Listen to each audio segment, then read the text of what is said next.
a columnist with the New York Daily News, was forced to edit her piece after she used a racial slur against Fox News host Kimberly Guilfoyle, the Daily Caller reports.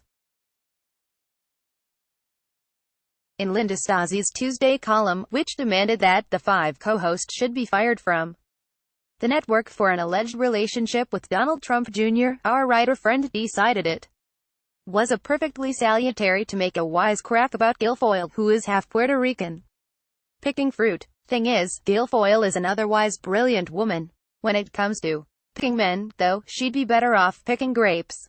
Stasi's column originally read, that earned this tweet from Donald Trump Jr. How did this get past her editors at the Daily News? Or do they condone this kind of talk?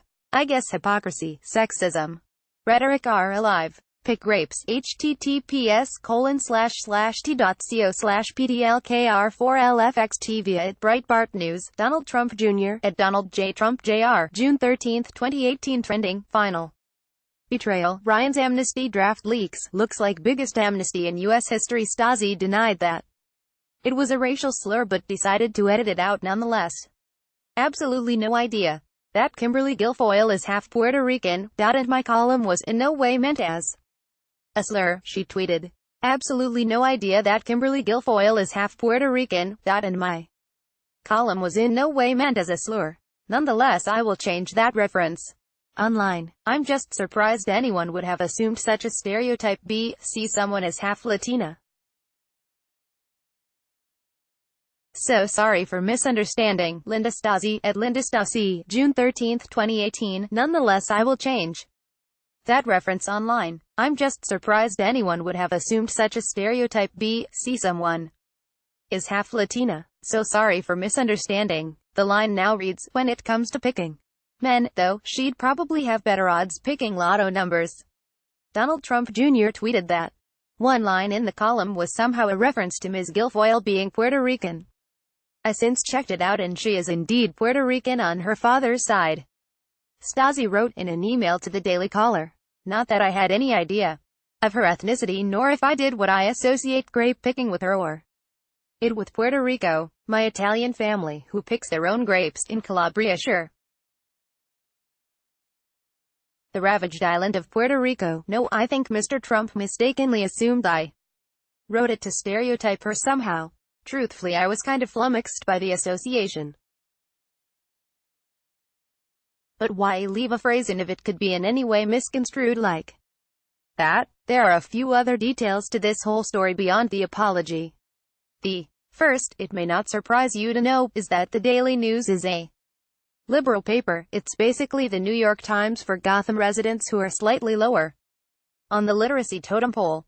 If someone from the Trump administration had used that phrase, any Latino, Latina, one of Stasi's cohort would be furiously typing away at the brittle keyboard of their MacBook, demanding their removal and once again proclaiming the inveterate white supremacy that has engulfed the White House. Related, media erupts in cries of anti-Semitism after Trump uses innocuous word. Then there's the choice of phraseology. I don't necessarily want to cast a shadow on Stasi's story, and I find it odd that someone would consciously leave something that could be interpreted as a racial slur in their column, but what are the other alternatives here? Telling someone to pick grapes as a generic insult sounds vaguely like the superannuated go suck an egg deprecation. Except it hardly makes any sense unless you, whether consciously or subconsciously, had some sort of motive behind it.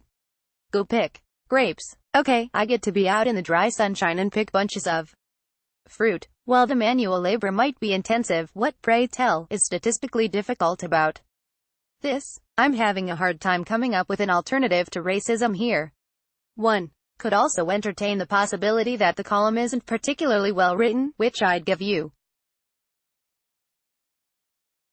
The Daily Caller notes one mistake, which is that it refers to Guilfoyle as a reporter. She's a pundit. That's hardly a distinction without a difference if you're calling for someone inspiring because their personal life might make them less objective when they don't feign objectivity in the first place. I found another one, which is Stasi's contention that Donald Trump Jr. is a guy so dumb he retweeted the insane conspiracy theory that Hillary Clinton was running a child sex ring behind a pizza place. For the record, while He's retweeted and supported individuals who believed the Pizzagate theory had merit. I haven't seen actual tweets invoking the theory.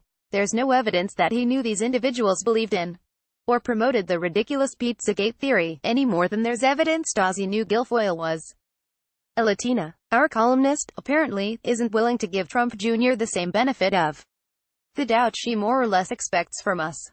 Oh, and while we're at it,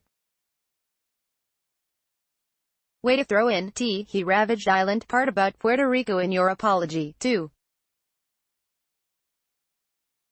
Ms. Ozzy. Because as Harvey Weinstein showed, no apology is complete without a deflection to a previously approved liberal cause. Facebook has greatly reduced the distribution of our stories in our readers' news feeds and is instead promoting mainstream media sources. When you share to your friends, however, you greatly help distribute our content. Please take a moment and consider sharing this article with your friends and family. Thank you.